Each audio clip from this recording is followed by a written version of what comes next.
I called last week and I asked about the asteroid impact, and shortly after, I saw a video on YouTube from those scientists, and they said that yeah, they actually confirmed that there will be a near miss actually in 2029. Right, So I think that's kind of crazy where you guys say it and then it's verified by actually by like scientists, the guys who put right. out a lot of scientific content.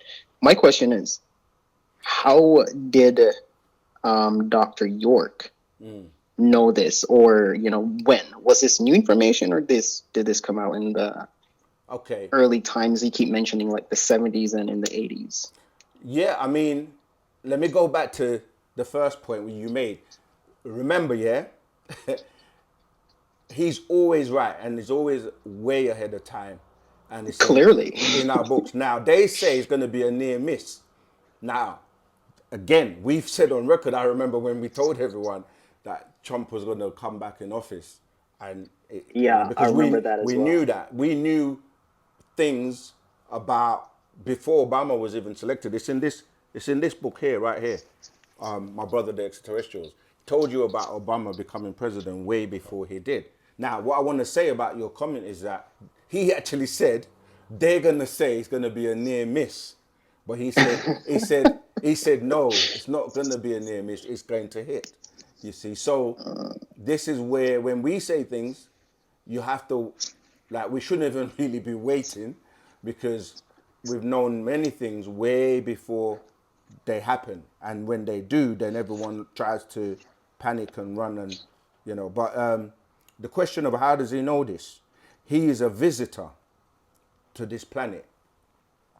And because he's a visitor as an extraterrestrial, he comes from our future, as in the being Yanun, right?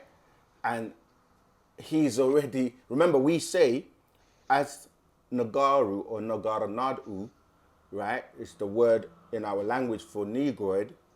We have the ability to travel back in time and forward in time. And he's already explained and broken this down. So it is possible for you to travel because time based, the thing is people keep talking about, for example, when people are obsessed with a beginning because people keep asking questions like, who created God?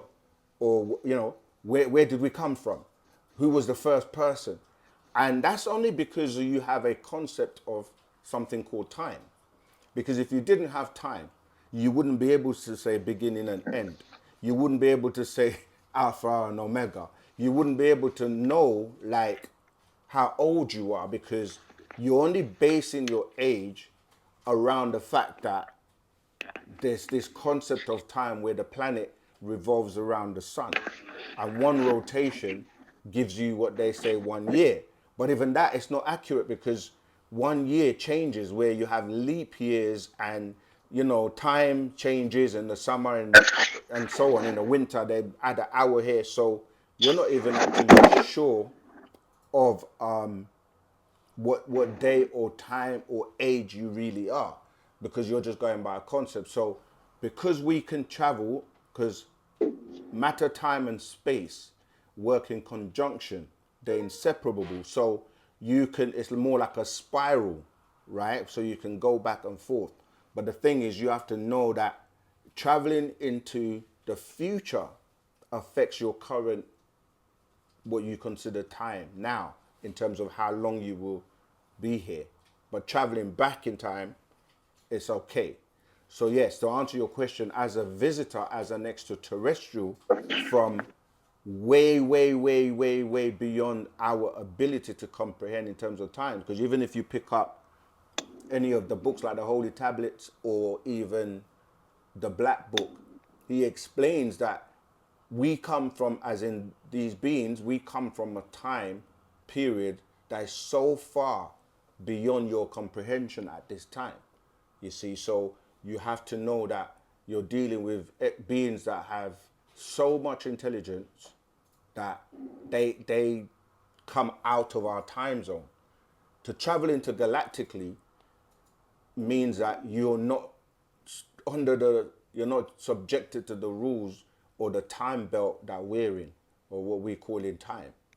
You follow me? So yeah, I know I giving you a lot more, but he is not from here. He's a visitor that knows our past and our future as the being known as Tahuti, who throughout every time, every culture, he's there. You see him reincarnating all the time, especially when we get to certain periods in our evolution, such as what we're saying now, the new cycle of the 24,000 years, known as the equinox, or people call the gold cycle, or yeah, the golden time, or the consciousness of the people on the planet is rising because this new information comes in.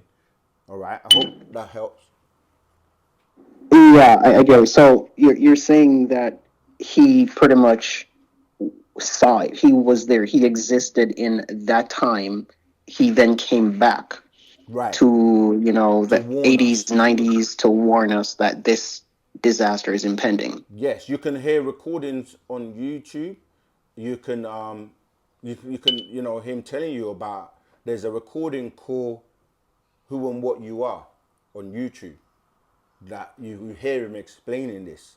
And that's why he was like, I've been sent here to prepare you all. You hear many people that have encounters with extraterrestrials, if they get abducted or whatever. And this is from different people, different races, in different parts of the world. They will tell you that extraterrestrials they encountered warned them about where we're heading as humanity, and that we have to change our course or direction, or else we're going to head for disaster. And that's in what we're doing to the planet, in terms of the poisoning the waters, the resources, the trees, cutting down trees. We're killing the animals for food. There are lots of things we're poisoning with all these, like aerosol, causing the ozone layer to deplete. Many things man is doing that is bringing about even the AI now. They're telling you AI, right? If we're not careful, they show you this in movies like Terminator, in movies like The Matrix. It's all about allowing technology to get to a point where it's out of control. And they're telling you now AI is the biggest threat, because you've got AI that's fighting AI now, and it's getting to that point where if we're not careful, even you know your guy, the guy that is got the rocket ships going up, he's saying that the biggest threat is AI. So I'm just saying that to say there are many people that get abducted by extraterrestrials that warn them and tell them things that are going to happen in the future, and that to share and warn humanity to stop going down the road we're going down. So yes, they're able to come back in time and warn us so that they can help us prevent us destroying ourselves in the future, in our future. I see. One final question then. Sure. Um, so help me understand. If he can see the future, past and future, then we shouldn't be asking for Dr. York to be free, because he already knew that this was going to happen, and he already knows how and when he'll be free. 100%.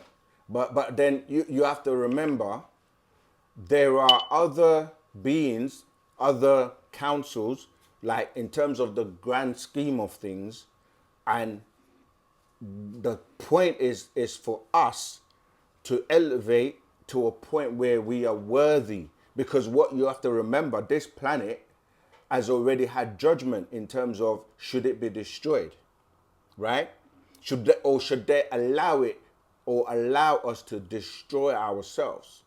And just like how if there was a problem on the planet, you will have like the United Nations, or beings that represent different sovereign nations will come together to try and solve the problem. On a galactical level, this is what happens, where you have the Galactic Federation that came together, and they decided they were going to allow the planet to be destroyed. But then another opposition was put forth to say that we can send somebody to come and teach people so that they can learn and then avoid the planet being destroyed. And that's why they sent many warners in time. And he came to help us. So really, it's a test for us. It's a test for us because the test is simple. Are you people on the planet going to raise your consciousness to a level where you really understand that if you unite and come together in love and unity and stop doing the things that will destroy you, you will be protected and given leave to continue your development, right? But if you don't, sometimes, like for example, when the First World War and the Second World War took place, the extraterrestrial beings interjected because remember, there are other beings on the planet apart from us. Other extraterrestrial beings that have been living here for millions of years in the deep seas, in the air, in the caverns, on the surface, that also have a stake on this planet. So when we say that it's an intergalactical federation meeting and conversation, it's also about saving those beings. So really, you're right that he knows our test is to see if we are worthy. That's why all the religious books will tell you about many a core few were chosen, the 144,000, because some of these extraterrestrials have had children. We are the children of these extraterrestrials. And as their children, they want to save us. And some of us, right, have to show that we're worthy. If we keep doing the things that, so I can hear some feedback, if we keep doing the things that are putting us on that path to destruction, then of course, it's down to us.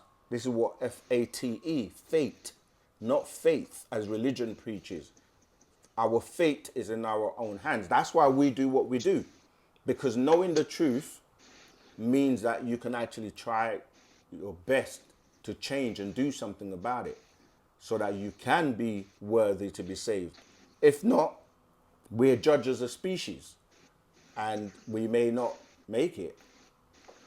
And that's what he's saying is like, for him, he can go anytime he wants, as in the being Yanun, but he's the one that pleaded with the council to save us. And he's put his own life on the line many times, and yeah, just to say, look, there are those here on this planet that will listen and take heed. And there are So those that don't. so essentially, it's a test. For So us, he knows, and our test is to advocate for him to get him our test is to free him. out. Yeah, to show that we can come together in unity and with love and do the right thing. It's almost like, I use this example. If you go to university or to college or you take a course, the way they know the people that are actually testing you to see if you've actually made the grade is to give you a test at the end, right? You call this exams or whatever. That's to establish whether or not you've learned what you spent 4 years or whatever studying, so that you can be given a certificate to say you're now qualified to go and practice whatever it is you've studied. So if you don't pass, then you failed. So are we going to pass or are we going to fail? That's the question. I I think I kind of understand the last part, like the first part about like the asteroid impact. That makes sense. If there are entities that actually can time travel, and give him this information, then yeah, that's cool. But say, it's kind of hard for me to wrap my head around that this being who knows the past and the future, that he would actually want. I don't think he needs our help, that he would want our help, and that he would want us to unite, to get him out of, I think and this is my opinion, I think there are more productive ways to get us to unite rather than Right. Well, you're coming not. You're. together I hear and what you're saying, but again, it's like you're not the person or the being in the position to make that judgment to say, I think there's better ways. Just what I mean. That's the way But I'm they've a part of chose. the populace. I'm a part of the 8 million Yeah, but people, yeah, I and know. that's But what I'm and that's saying what is, we're. Yeah, yeah, there's supreme beings that make decisions. It's just like when people say, well, why don't, if you start to question God, like, why doesn't God get rid of all the problems on the planet? hmm You see what I mean? Like, that's a very simple question. Why doesn't he? And I'm saying sometimes we try to put ourselves in the positions of these beings that are far more intelligent, far more like intellectually advanced than we are, and we got don't it. really know their plan or the full plan of why they're doing certain things, and but they know. So I'm saying if they thought there was another way or a better way, or then they would have used that way. So I see. we I can't see. speak for them is what I'm saying. But at the same time, we're being taught by the most intelligent being. So you can take heed and listen, or you don't. But who are you going to go and listen to? Who are you going to follow in that regard? Like, because if he knows the way and is telling you the way, and he's proven that he's from the past by just the works he's done, the information he's put out, that way before its time. So, like we say, there's no one on the planet right now who knows the way, who is able to do what he does or has done. And anyone you can name, we can put them to the test, past, present, or future. So this is why no one can do what he does. The way you have to remember as well is that the beings that want to silence him, that want to stop the message getting out, they also there. You got, what we call the adverse or disagreeable forces too, that have a job to do, and they're doing their job. So it's about Michael and his angels warring against the dragon and his angels. But it tells Oh, you I see. it tells you who So, prevails. so can I think my misunderstanding was that I was thinking that Yanun, that he was the most powerful being, but it sounds like there are other more powerful beings above him. Which ones? I mean, I don't know. You're the Right. one So who's that's what I'm saying that saying there is, are, no, I didn't say more powerful. I said that basically there is no there's a other. council, Right. A and council doesn't necessarily mean that you're more powerful. It just means that you're working together. so is he the most powerful being? Yes, he is. That's why I said there's no one else like him who is able to do the works that he has does or that he's doing, dead or alive. And I will say, if you know or know someone like that, let us know. Tell us who that is. And we Yeah, put this I do not know anyone even right. We remotely put this close. question. Yeah, We put this yeah, question to the world, not just you. I'm just saying, like, yeah. when we say that, no one can tell us.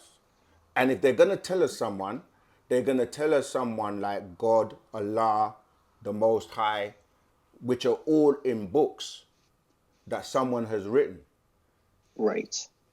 And then when we go and actually dissect who you're calling God, Allah, Elohim, Yahweh, Moses, Jesus, when we dissect who they are, give you the actual facts, you see that all of them were after the order of Melchizedek. Because Melchizedek is Malachi Zodok. Malachi Z Zodok, right? So I'm saying to you that Jesus was called a prince. Melchizedek was known as the king of peace, king of Salem. What's greater, a prince or a king? My understanding is that the king is Right. greater. That's what I'm saying. You go and look at Moses. Moses was taught in Egypt by this being called Tahuti. That's where his name comes from, Tahutimus. Who the Tahuti is the same being, in the incarnation of the same being we're talking about. So yeah, we know who he is, but what I'm saying to you is it's not about him, it's about us in terms of he's always been here. He can leave anytime and go back to risk or go back to, wherever he wants to. But we can't. We're trapped here. And our development is to become the real beings that we really are internally. And you're going to do that by working on yourself, cleaning yourself inside out and inside and outside in. I definitely appreciate all the info, brother Sakin. No problem. Um, a part of this, the reason why I'm asking these questions We're is going to because go. I do try to spread the Wu-Sabat with the people I work with, people I surround myself with. But this aspect is a part that I struggle with. Like, I cannot distinguish between Dr. York and Yanun. So is there a video that I could like go back to and where you break it down so Oh I yeah, can? there were many. We break it down. Go on OSM Vision. Are you in the Mhm. Telegram group? Yeah, I am. Okay, yeah, we'll post the links. But the thing is, like you say, right? People try to make this into some spooky thing, but everybody has a being within their physical body that you look at yourself in the mirror and you can touch your face. But if you were to really stare in the mirror and look at yourself and ask, are you and the being that's looking back at you from the mirror the same being? And if your physical body is animated right now, and when you cross over, or what people call die, something leaves your body, right? So Yes. what is that? That's the being that people say is the real you that goes to heaven or goes to hell.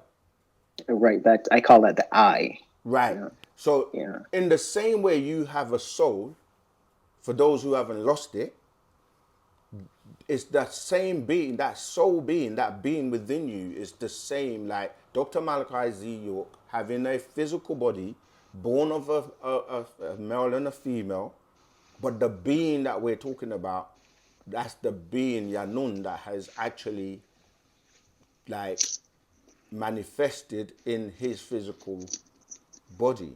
That's the being that guides his pen. That's the guide, the one that helps to write all these books that you see with the information that goes way beyond the different time zones that into the past, into the present, into the future, to the point where you have pictures of everybody in the books. So how is Right. that possible if you don't know these people and haven't seen them? And no one else is able to come up with a picture to say, no, actually, this is what the person looks like. And if Right. Yeah. they do, it's going to be like people say, oh, he puts black people's pictures in the books. But you look at the books, he has pictures of everyone, every race, and every time period. So, anyway, yeah. So I hope that's helped you. But in terms of studying, when you read the books, you will feel that connection with this being. And whether people accept it, like it or not, it's the reality that they have to face up to. Absolutely. All right? I hope that I helped. appreciate it. It definitely clarified a lot. Thank you so much for your time, brothers. No Again. problem. Anytime.